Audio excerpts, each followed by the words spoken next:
Welcome to part two. We're just waiting for Kent to log in. Here he is, Kent. How you doing, Kent? All right, mate.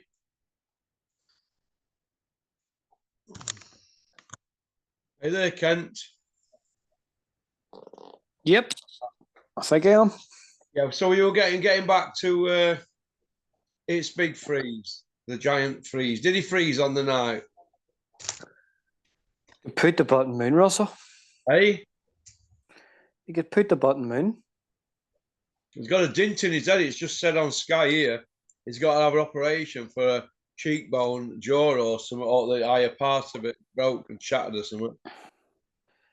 It was a terrifying knockout, and it was a terrifying knockout to the extent where he sustained them injuries, and them injuries will heal. But if you have any internal damage in there with a head injury like that, the way he reacted, the way he looked, it was terrifying. It put a dint in his head, didn't it?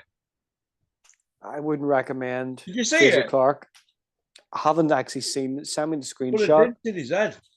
But for me, if you're the way he reacted and the way he was hit, I wouldn't want. And yes, it's heavyweight boxing, and these things happen, and it's heavyweight boxing. Yes, I know it's heavyweight boxing, but I look at it. If I see someone react away like that, and react in that way, I wouldn't want to see him fight again. It wouldn't be safe. Well, this is how I look at it. A lot of people are going to say in his defence, well, he got caught cold. It happens to everybody. Now, I don't buy into that because that training team, they've all been giving it the big licks, haven't they? You know. Are you sure it's Joby Clayton that trains him? Or no, not Angel and Anders as well? I haven't actually seen Joby Clayton in that camp, so I haven't. Let's have a look. Definitely Angel. It's Angel and Anders who trains him. Yep. Oh, is it who trains Whitaker then? Joby Clayton. Joby Clayton. All right. Well, either way, both of them are Olympic medalists, aren't they? Should know how to train, Russell. Bronze medal, Fraser. Whitaker, silver. Our Olympians have just been made a mockery by Liam Cameron, who never went to the Olympics, and Wardley, a white collar Wardley. What does that say for Olympic team, Olympic trainers? Shower of shit up there at the EIS. What are they doing up there? What are they doing with them? It says to me that when you give a fighter, when you give someone that amount of money to train, it becomes safe. And when it becomes safe, it's safe money. It's easy money, Russell. So why should you actually put in the extra yards in training? Why should you do the extra work in training when you know you're getting funded all this money? You don't need to do the yard. You don't need to train that bit harder, that bit longer, because you've got your guaranteed money coming your way for X amount of times. It's too safe. It's too safe for these funded athletes because they know they're getting that extra money. They know they're getting money coming in where they don't really need to go through sacrifices. Let me just stop you there, Kent. He's from West Bromwich, is he, Ben Whitaker? Was he from around here, Ben Whitaker? It's Brummy, yeah. And he's coached by Anthony Wilson and his godfather, Joby Clayton, at Firewalker Boxing Club in Wolverhampton. But Big Freeze is trained by Hernandez, isn't he, who trained Joshua, didn't he? Yeah. Yeah, I see where you're coming from here, so we'll just have to get that right. Well, this is how I look at it, mate. Our Olympians have let us down, haven't they? Listen, they're brave to get in there, braver than me. You know, You know, it's all right me saying it, sat on settee here, but I just think that there's got to be a cut-off point where they can say, right, you're not an amateur no more. Go to pro. A bit like Audley Harrison, he left it too late, didn't he? It's easy, safe money, Russell. If you're getting that guaranteed funding every year, why do you need to put the extra yards in? It's too safe and too easy. That you've got that. Be different if you were working a part-time job, trying to get as much money in, try and fit as much training in. You would have more will. You'd be more hungry to actually succeed, rather than having a guaranteed check every year. Yeah. You know, I'm going to eat now, Ken. Cough candy. Bad for your teeth. Not if you've got teeth made out of the kitchen sink, they're not. Well, I only suck them anyway, I don't crunch them. I just feel for Big Freeze, because Wardley set about him. He was savage, wasn't he, Wardley? Absolutely savage. I thought that the last fight, I thought that was the fight of Clark's life, and he was never going to be able to summon that again. At his age, in his amateur career, at his age, at his pro career, at his age, with all the years of wear and tear, injuries, coming to the game late, I don't think he could have bettered that last performance against Wardley. I thought it was the fight of his life, and once you hit the pinnacle of that, you couldn't better that. And I fancied Wardley strongly to do a demolition job on him. Maybe not as quick, but later on, because I have been singing Wardley's praises for 2 years. It was 2 years ago I said that I actually fancied Wardley to KO AJ. He would actually have the ability to knock out AJ, and I got rinsed for it, and I stand by that. Dear. Yeah.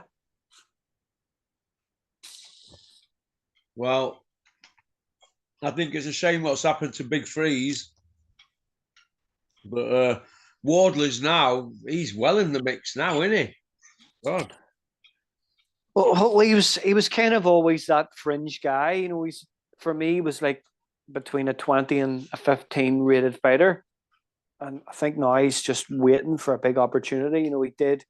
He was one of the first heavyweights to go over and fight in Saudi in this Riyadh deal, or whatever you want to call them. The David Adelaide fight, he done that. He wasn't brought back anything. He was in between, promoters, managers, whatever. He's in between promoters anyway, and he was brave enough to go and fight and put all that at risk and defend his British. And as I say there, I think Fraser's last fight against him was the pinnacle of his career. I don't think he could better that. And now Wardley's just won the lottery. He's just waiting on a mega fight now. Yeah. Well, he's number 10 boxer, I think, Wales now. You'd put Wardley in now against Joshua, wouldn't you? Yeah, I would have done it 2 years ago. Would you? Yeah. If Wardley had got Joshua fighting instead of Joshua fighting Franklin, we might not have seen Joshua ever again. No, he would have smashed him. So he wouldn't have been able to come back from a loss against Wardley like he would against Franklin, would he? Yeah, white collar, a guy coming from white collar. Wouldn't be able to live that down, would he? I see them using Wardley. I see Wardley now as, you look at like some Moses Atoma. I don't know where they're going to go with him after, the Dempsey McKean fight. He'll smash Wardley's only 29, isn't he? Yeah. Moses will smash Dempsey McKean to pieces. Then they'll probably be looking, you've got, I don't think Moses or Wardley's ready for somebody like Caballel yet. I don't know what they're going to do with Caballel, but I think I could see possibly Wardley. I could see Wardley, and I could see Moses fighting within the next year or so, less than the next year. Can you? Yeah. That's a safe fight for It's a fight that's going to make it's a fight that is going to make either fighter. It's a safer option than going Moses, going straight to Caballel, where it would be safer to go Wardley Caballel. I think Caballel and Moses are slightly under where Caballel's at right now. Yeah. Yeah. Okay. Even possibly Derek Chisora. I talked about it last night. Derek Chisora could be in the mix there to fight either one of them. That would be even Wardley? safer. Either of them, yeah. Either of them. Wardley or who? Wardley or Moses. Derek's 40 odd. Well, he's won his last fight, so they'll use that would be safe for Warren or Ben Shalom than going Moses or Zhang or Caballel. I think using the likes of Derek Chisora would be a lot safer for them. Have you noticed how Zhang, Caballel, Parker, who's 20 stone now, Zhang, Caballel, Parker, who's the other one who's avoided? There's who would you say is avoided most? Caballel, Zhang, Parker, who's the other one? I would say Caballel because nobody talks about him. Nobody mentions Caballel's name ever. Ever. Memory's going in old age, Kent. Hrgovic's coming off a loss. He'll be back there about too if he wants to fight again. You got Big Baby Miller as well. Macauley's Monster. No one's going to want to go. I don't see. I think the better that Macauley performs in his career, the less work he's going to get. He's just so dangerous. Well, listen, this is what I'm going to mention now, and everybody should agree with me on this. Macauley, if he took 2 or 3 losses now, he'd beat Wilderness money. Yeah. So would Parker, right? But have you noticed? So would Joyce if he had a couple more losses. Derek Chisora, he's had 13 losses and he's 41, but he's still in the mix. You know why? Because he's out there, isn't he? He's out there keeping his profile up. He's out there, and to be fair, we do rinse him quite a lot, but he has fought everyone. Russell, he will fight anyone. Maybe losers turns up and loses when he steps up. He's still stepping up. He's still fighting him, and he's still getting paid, and he's still in the mix. We're still talking about him, possibly fighting somebody like Moses Atuma or Fabio Wardley, who are 2 guys that are at the peak of their careers right now, at the peak of life, with everything ahead of them, and we're looking at Derek, who's on the twilight of his carear. Possibility. We were saying this about Derek after David A wrote him off. Yeah. Even you look at the likes of Johnny Fisher coming through as well. He's going to fight Dave Allen next. Dave's already blowing bubbles.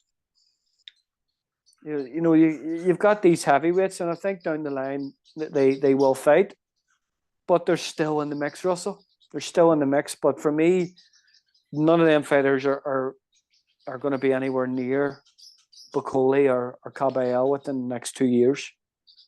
Okay. Right, the main event. I want to obviously the only ones I got wrong. I got everyone right except Wardley. I wanted Freeze to beat Wardley, but it didn't. And I would have predicted Whittaker, Cameron, and draw, so I got them 2 wrong. But I got Beterbiev. I said Beterbiev win on points, but did he win on points, Ken? What do you think? I don't think he did. I seen the fight going for Bivol was taking the mid range, gamble and fighting at mid range with Beterbiev to get his shots off. He's most effective at mid range. That jab of his, that stinging jab. It the first 3 rounds, I had Bivol up. You know, he was land. You go and watch the first 3 rounds, and you count how many times that Bivol's landing double and treble jobs, then pivoting off. I thought at times Beterbiev looked lost. He was just chasing after him. He wasn't throwing shots, and he was getting caught on the way in. Yes, he landed heavy shots. He is a heavy puncher, but there was a lot of moments in them rounds where Bivol was winning the round, but Beterbiev lands 2 hard shots. For me, that's not winning a round. I thought, I was sending a mate this morning in football. I was like, in round 10, I had it 6-4, the Bivol. And at round 10, after round 10, I had him 6-4 up. So there was no way he could lose that fight. You know, you go and you look at the counter box, and you look at the. Now, I haven't seen Compere box, but I would be surprised if Beterbiev outjobbed Bivol in that fight. Well, Beterbiev's now undisputed, 21-0, 20 knockouts. He's 14 January. He should hang him up now, shouldn't he? And go out on a win. He'll not do that, especially with the money that's involved now. Yeah. They won a game knocked him out, won't they? I was very disappointed. You know, I am a big Bivol fan, and if I admit, like I picked Bivol to win last night. Did you? Yeah, because I just love that Soviet style. I think Bivol's style is more Soviet style than Beterbiev. Beterbiev is more a skilled puncher, more a skilled brawler, sets traps, gets into position, really good at getting combinations off. Where you look at Bivol, he's more Soviet style. You know, lead jab, pivot, Soviet step. For me, I think that's the best style in boxing. But I thought he won the fight, and if Beterbiev would have went out there last night and won that fight fair and square, I would have accepted it. But I can't accept after watching that fight what I seen. You know, I think I know a bit about boxing. I think I've got a good boxing IQ, but where I can actually clarify why I think he could win. I can, you know, I've had people tell me that Beterbiev was 3-0 up, didn't land a job, didn't land a shot the first 3 rounds. So I think I've got the experience and the ring IQ and the ring knowledge that when I watch a fight, I know who's won it. And I don't think Beterbiev won that fight. Well, Peter De Freitas told me he had Bivol to win in his bet, and he obviously he'll feel aggrieved, won't he now, Peter? I think it's just disappointing. You know, you see, I think a lot of people will go out there and what they do is they'll pick who they think will win, but they'll pick who they want to win. And because they have picked that person, they're too proud to actually admit, yeah, I picked Beterbiev, I picked Bivol to win, but I don't want to admit that he lost. That's the way people think about it, where I'm looking at it in style wise, and I'm looking at it objectively. I don't think Beterbiev won that fight last night. I thought Bivol outjobbed him and outboxed him. Coming in and on the outside. Okay. Eddie's squealing a bit over the result, isn't he? Well, that's his fighter, isn't it? And if it was my fighter, I would be disappointed as well. Eddie Hill's unlucky. You can't have it all your own way, can you? Okay, then. Moving on from that show, then. You'd give that show a good 10 out of 10, wouldn't you, for that show, wouldn't you? It was a good show. I wouldn't give it 10 out of 10, but I would. No, I'd give it an 8. Right. Oh, tough talk from Kent with an 8. I give it a 10. Ben Shalom and Christopher Eubank Jr. come out. You've probably seen it. Talking about Krusher Ben, saying he's serving a ban. A couple of months, he'll be ready. I heard it last night. Yeah, I couldn't believe it. It's like the cat's out of the bag, isn't it? So it was right all along. It's hilarious, wasn't it? It was literally, I was literally crying to Coogan myself. Cassius, why couldn't you ask Krusher Ben that question, eh? You've just been exposed as a fake boxing journalist. Do you know what? All the lot of them should hang their heads out in shame. It's took young June, well, he's not young, he's 35, and it's took Junior Eubank 1 minute to come out and make them all look stupid, hasn't he? I don't even think he meant to do it. I think it would just, But Ben come out. Shalom soon jumped on it, didn't it? And now everybody's like, what have we said? It was fantastic. I think it was the highlight of the night last night, and I think they spoke about it that much they forgot, didn't they? absolutely, it was like so funny. I was laughing. It was something that just caught on to right away. Well, And he reading didn't mean to between do the it. lines, right, Ken, reading between the lines on how it has to be worded, because I do know a little bit about this, because obviously Liam Cameron got a 4-year ban, didn't he, with Dennis's fighter. Well, for him to get that ban, he's had to have been found guilty or admitted liability. So either way, he's a drug cheat then, isn't he? But they can't Yeah. bring themselves to talk about it because they've spun that many yarns, haven't they? They've told that many lies. I think all them that said he's a drug cheat can feel vindicated now. All them that have stuck it to him. Julian were right on here all along, wasn't he? Terry. Yeah, Everybody were we all right. were. But what they've done, they've insulated themselves with all these platforms. And do you know all these YouTubers now? All of them, Coogan Cassius, that little gerbil looking type, freaky looking thing. What's he called? Stomping Ground or something. Him. Him. Puppy Parsons, Charlie Parsons. You, yeah, you. You should be embarrassed as well because you've been a little mascot, little Klingon. You know what I mean? Well, it's true, isn't it? All of them should hang their heads in shame now it's come out. All of them. Because they're all in on it. But what they've done, they've allowed Krusher Ben to do what he wants and say what he wants. They've manipulated everything, but they've spun that many lies. They've dug the sentence in that many holes. The board stood firm with him. And now what do they say now? It's going to be a couple of weeks now before the decision and all that. Do you know what's going to happen? Right? They're going to give him a 3-year backdated ban unless he's already serving it till April, because he can fight in UK in April. If they give him a 3-year backdated ban, right, he can fight in UK in April. Yeah, and he can fight in Saudi. He's got 2 charges. They can't give Liam Cameron a 4-year ban for 1 charge and him 2-year, or let him fight now. He's got to have something for 2 charges. 8-year. Well, they're going to probably give him 3-year. Do you think? I'd say 2. Well, 2-year, he can fight now in UK if it's 2-year. It just has to be agreed. If it's been agreed yet, if it hasn't been agreed yet, it's going to happen.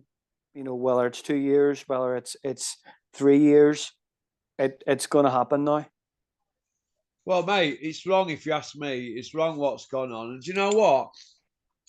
They've manipulated everybody. Mainstream media, TalkSport, ITV News. They went on Piers Morgan's big show, didn't they?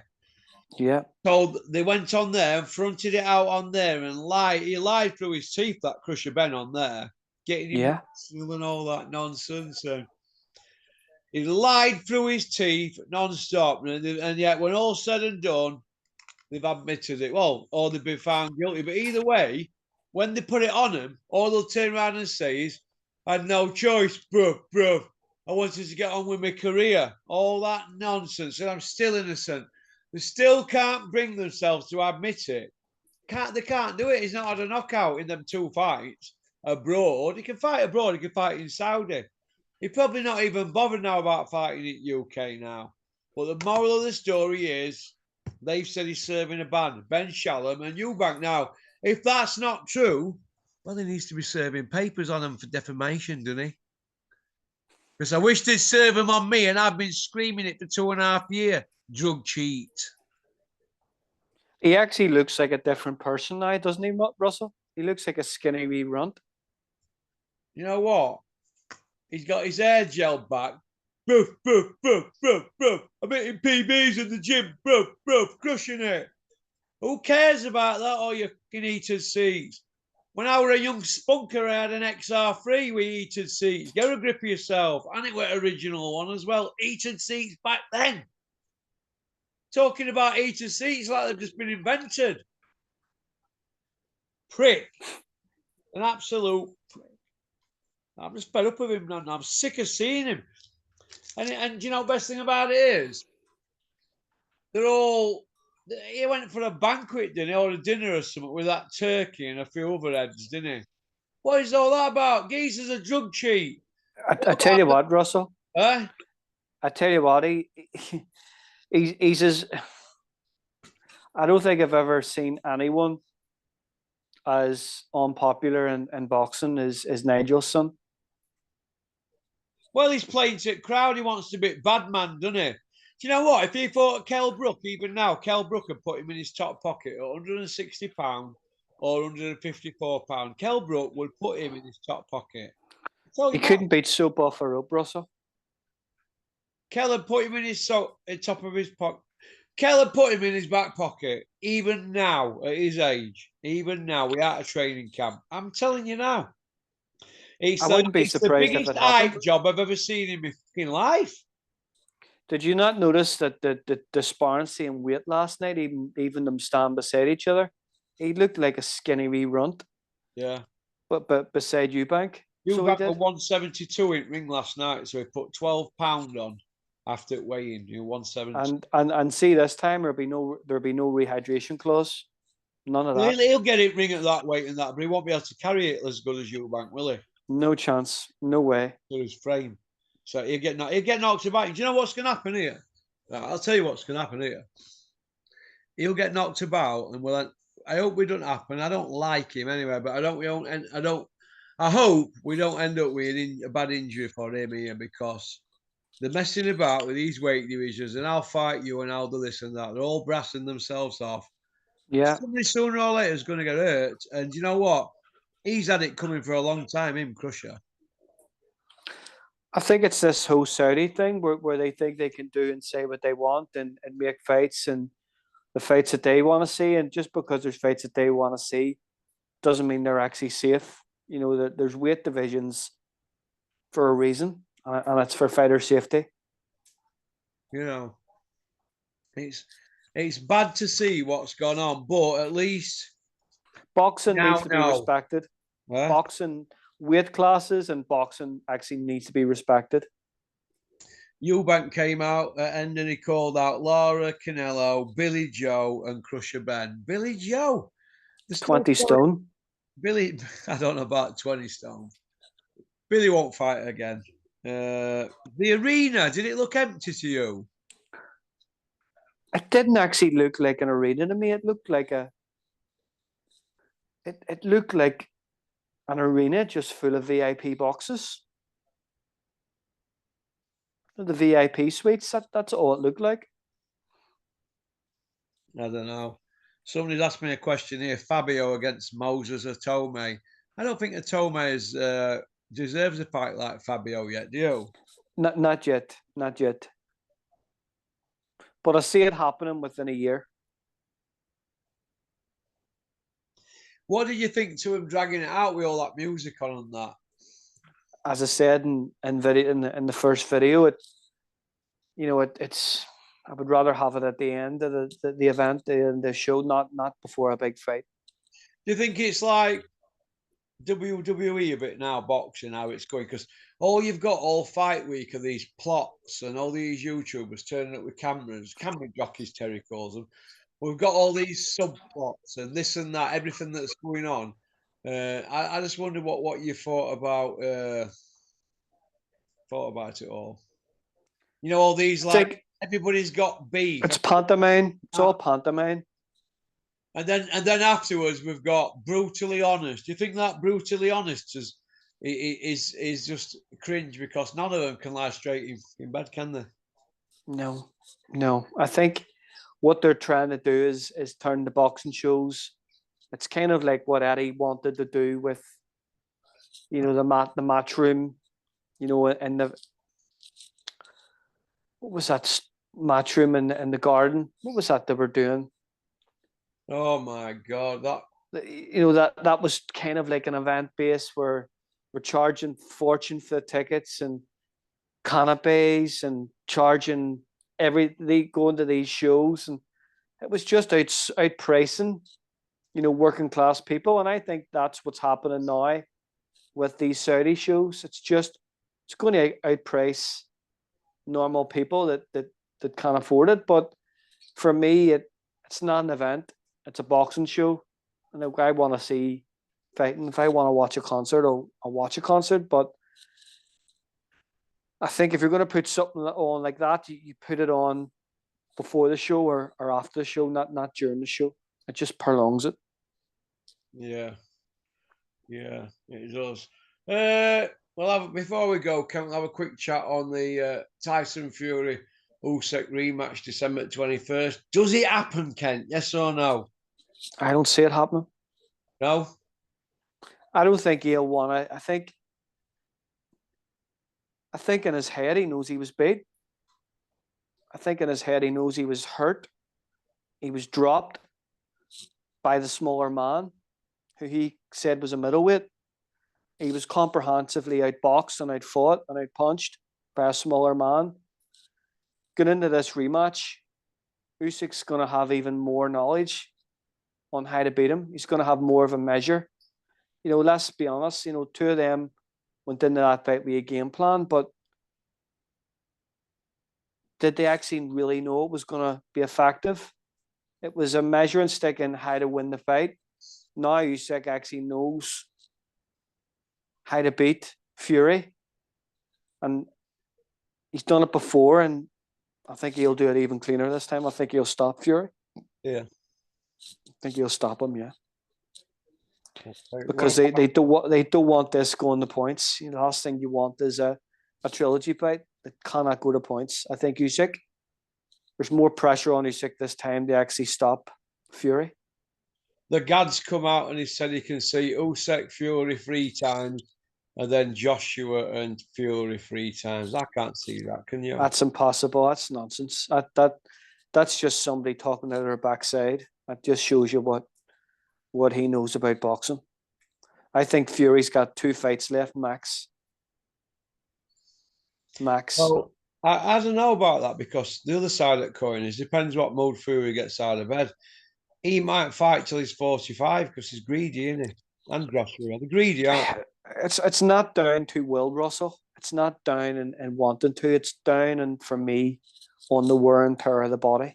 It's what the body's went through. It's how the body's recovering. It's how is your punch resistance, how is your reflexes, how's your balance. All them things are so important. And I think Fury's at the twilight of that of his career. You can see it. Joshua's obviously punch resistance has gone on it now. It's totally. It's like porcelain. Do you know when it goes on them, they never get it back? That do they? No, it's for.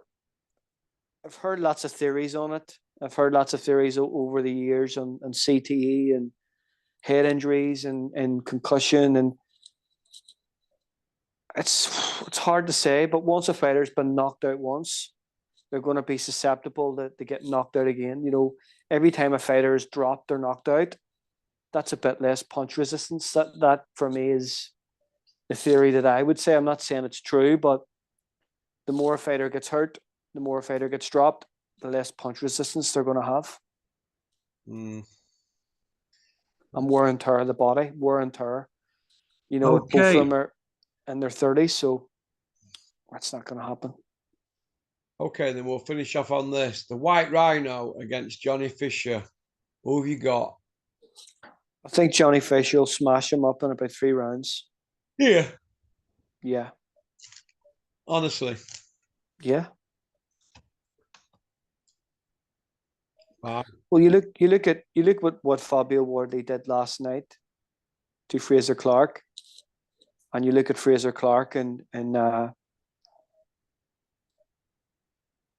Dave Allen. Johnny Fisher's a young heavyweight. He's no miles in the clock. He's fresh. He has been getting better. I fancy Johnny Fisher to stop.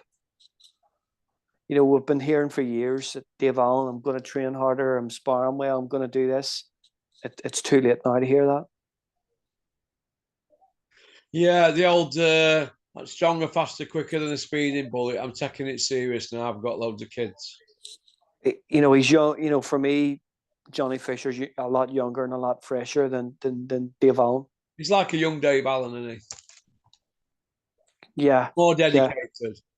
absolutely. He's a better, I think, all round athlete than Dave Allen. I think it's a shame, really, that David's B-side, because there was a time when he had his little boy, wasn't there?